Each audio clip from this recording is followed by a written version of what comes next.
कि श्रीमद् भागवत को क्यों श्रवण किया जाता है, इसका महात्म्य क्या है।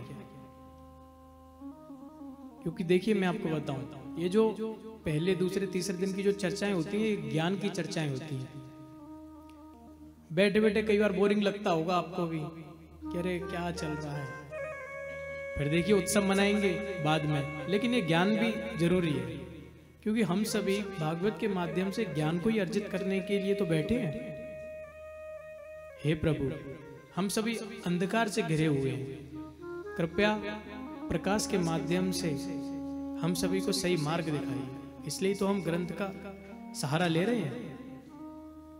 कथा को सुनने की भी विधि है, मैं आपको बताऊं कैसे सुननी चाहिए।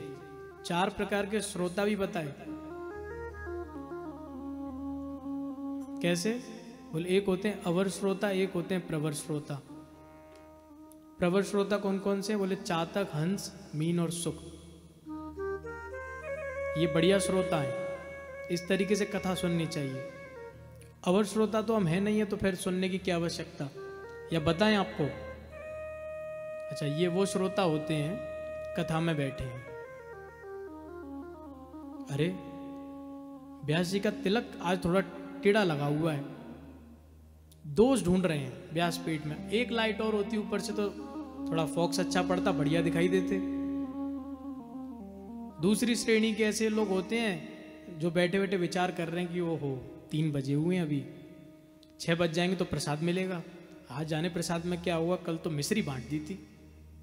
तो केवल प्रसाद के लिए कथा में आते हैं। फिर आते हैं जो दूसरों को कथा नहीं सुनने देते। चौथे हैं जो सो जाते हैं कथा में। इनकी अलग अलग श्रेणियां हैं, जितनी बढ़ा दो नई नई वैरायटी देखने मिलती है आजकल। तो कैसे सुननी चाहिए कथा फिर बोले, चातक। चातक एक पक्षी होता है, आप कभी भी उसको सुनेंगे तो उसकी वजह ऐसी लगती है ऐसे प्यासा हूं प्यासा हूं। वो केवल स्वाति का जल पीता है। जब वर्षा होती है ना तो उसे बड़ा आनंद आता है। तो जो प्रवर श्रोता होते हैं उन्हें वही आनंद आता है। कथा मात्री का जीवन, जैसे सनकादि है, बड़े आनंदित होते हैं कथा सुनते हुए। तो चातक, हंस। हंस की क्या विशेषता होती है बोले, हंस के सामने दूध में जल मिला करके अपन रख दें तो हंस दूध पी जाएगा, जल को छोड़ देगा। इसी प्रकार व्यास जी अपनी कथा में जो भी बातें कह रहे हैं, हो सकता है वो आपको अच्छी लगे या ना लगे, परंतु ऐसा तो नहीं होगा कि 100 में से 100% बात गलत होंगी, कुछ तो सही बात भी होंगी। तो हंस की तरह केवल गुणग्राही बने, केवल सार को ग्रहण करें। मीन, मछली। मछली क्या होती है बोले, मछली कहाँ रहती है, पानी में। अब हम विचार करें कि मछली पानी में रहती है, पानी से तो दूध बहुत बढ़िया है, तो मछली को दूध पानी में से निकाल के दूध में डाल दो तो क्या मछली जीवित रहेगी?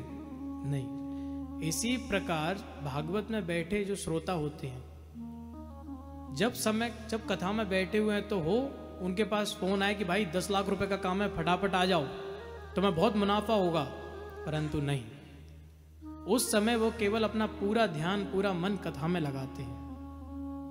कथा श्रेष्ठ है, सर्वोपरि है। चौथे कौन बताए? सुख। सुख का अर्थ होता है तोता। तोते में क्या गुण है?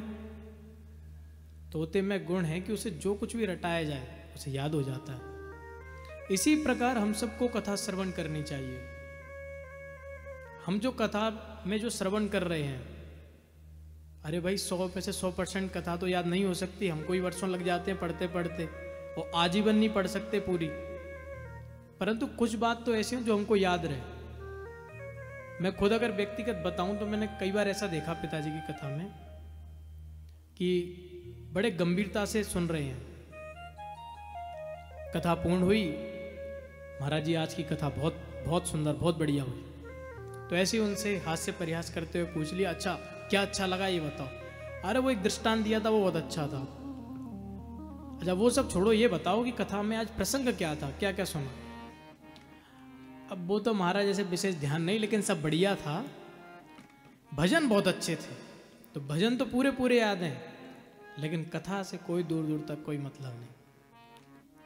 भजन तो इसलिए होते हैं कि हम बोल रहे हैं और आप सुन रहे हो, तो टू वे कम्युनिकेशन जो है, दोनों तरफ से लोग जुड़ जाएं, साथ गा रहे हैं, इसलिए भजन गाए जाते हैं। वैसे भजन भागवत में बीच में गाने की कोई आवश्यकता नहीं है, भागवत स्वयं में परिपूर्ण है।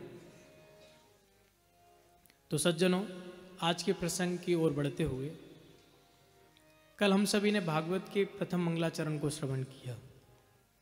भागवत के मंगलाचरण में सबसे पहले मंगलाचरण कर रहे हैं व्यास जी, फिर कर रहे हैं सुखदेव जी, और उसके बाद व्यास जी के शिष्य सूत जी।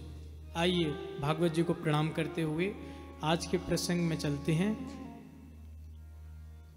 जन्माद्यस्य यतोऽन्वयादितरतश्चार्थे स्वविघ्नस्वराट् तेने ब्रह्महृदाय आदिकवये मुह्यन्ति यत्सूरया तेजो वारिमृदां यथा विनिमयो यत्र त्रिसर्गो मृषा धाम्ना स्वेन सदा निरस्तकुहकं सत्यं परं धीमहि। धर्मा प्रोज्झितकैतवोऽत्र परमो निर्मत्सराणां सताम् वेद्यं वास्तवमत्र वस्तु शिवदं तापत्रयोन्मूलनम्। श्रीमद्भागवते महामुनिकृते किं वा परैरीश्वरा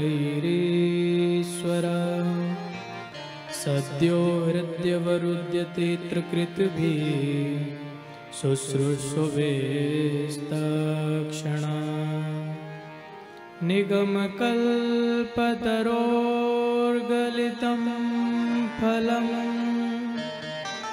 सुखमुखात् अमृतद्रवसंयुतं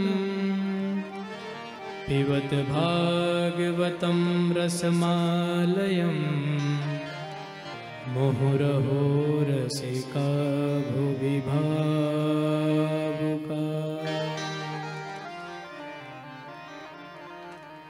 प्रथम श्लोक में व्यास जी परम सत्य को नमन कर रहे हैं। सत्यम परम धीमहि। कैसे हैं वो सत्य? जिनसे इस जगत की सृष्टि, पालन और संहार होता है, जो सत पदार्थों में रहते हैं और असत पदार्थों से भिन्न है। ऐसे परम सत्य को व्यास जी ने प्रणाम किया। अच्छा, व्यास जी ने अगर वह चाहते तो नाम भी लिख सकते थे, सत्य क्यों कहा? सत्यम परम धीमहि। तो देवी को पता चला, देवी आई, बोले आपने इतना सुंदर ग्रंथ लिखा और मंगलाचरण में आपने हमारा नाम नहीं लिखा कहीं भी। तो व्यास जी ने कहा कि ये बताओ देवी, कि आप सत्य नहीं हैं? देवी ने विचार किया कि सत्य तो हैं। गणेश जी आए, बोले कोई भी हम शुभ कार्य करते हैं ना, तो सबसे पहले गणेश जी का आह्वान करते हैं, उनकी पूजा करते हैं। तो गणेश जी ने भी कहा कि आपने हमारा भी नाम नहीं लिखा, ऐसा क्यों? तो गणेश जी से भी यही कहा, क्या गणेश जी आप सत्य नहीं हैं? गणेश जी ने विचार किया कि हम भी सत्य हैं। ठीक उसी प्रकार गोस्वामी तुलसीदास जी ने रामायण में भी यही मंगलाचरण किया। क्या कह रहे हैं?